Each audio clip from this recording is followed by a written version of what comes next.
I-sear ko muna yung pork limpo hanggang sa maglabas lang ng sarili niyang mantika. Habang ginagawa ko yan mga kalasa, kung bago ka pa lang sa aking channel, welcome. At huwag kalimutan mag-subscribe at i-click ang bell button para sa mga notification. At kung dati ka pa, welcome back at i-follow mo na rin ako sa aking Facebook page Lasang Pilipina. Okay na tong ating pork limpo, igilid ko muna siya sa ating kawali. Igisa ko na rin yung bawang. Ihalo lang hanggang sa maglabas ng aroma. Ilagay ko na rin yung sibuyas.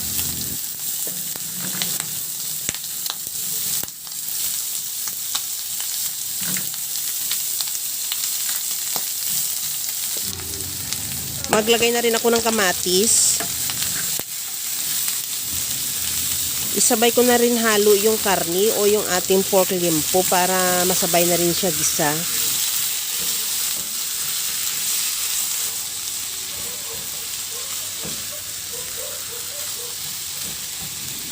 Magtimpla na rin ako ng asin at paminta.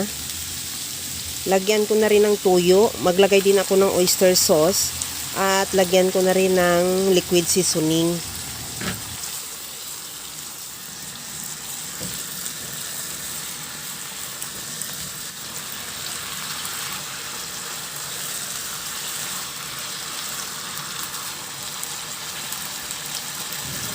Okay na tong ating pork limpo. Lagyan ko na ng tubig. Medyo maraming nilagay ko dyan na tubig dahil para masabay na rin paluto sa ating pansit mamaya. Takpan ko hanggang sa kumulo at maglambot yung karni. At ilagay ko na yung ating pansit.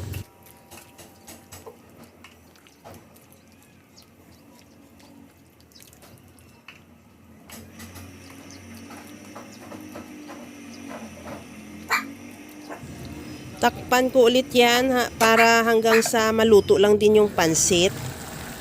Halimbawa medyo natuyo yung sabaw mo dahil na-absorb ng pansit, pwede ka naman magdagdag para depende sa sabaw na gusto mong karami. At luto na rin yung ating pansit, ilagay ko na yung pichay.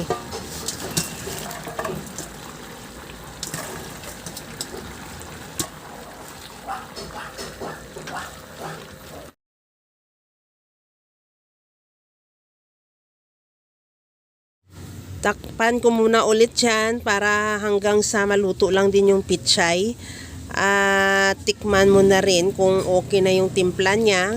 Kasi huwag ka muna maglagay ng asin o tansyahin mo kasi maalat na rin yung pansit. At okay na tong ating pansit, luto na yan. Ready to serve na. Kaya mga kalasa, kung nagustuhan mo yung ating video, please like na lang at paki-share na rin sa inyong mga friends. At kung bago ka pa lang sa aking channel, subscribe na at i-click mo na rin ang bell button para sa mga notification. Okay na ito, hanguin na lang natin at ready to serve na yan. Kaya mga kalasa, alam ko kayang-kaya mo rin itong gawin dahil sa sobrang simple at napakadali niya lang lutuin. Kagaya lang lagi sa sinasabi ko na wala namang hindi marunong magluto basta sa simpleng paraan lang. Hanggang sa muli mga kalasa, thank you for watching. Bye-bye!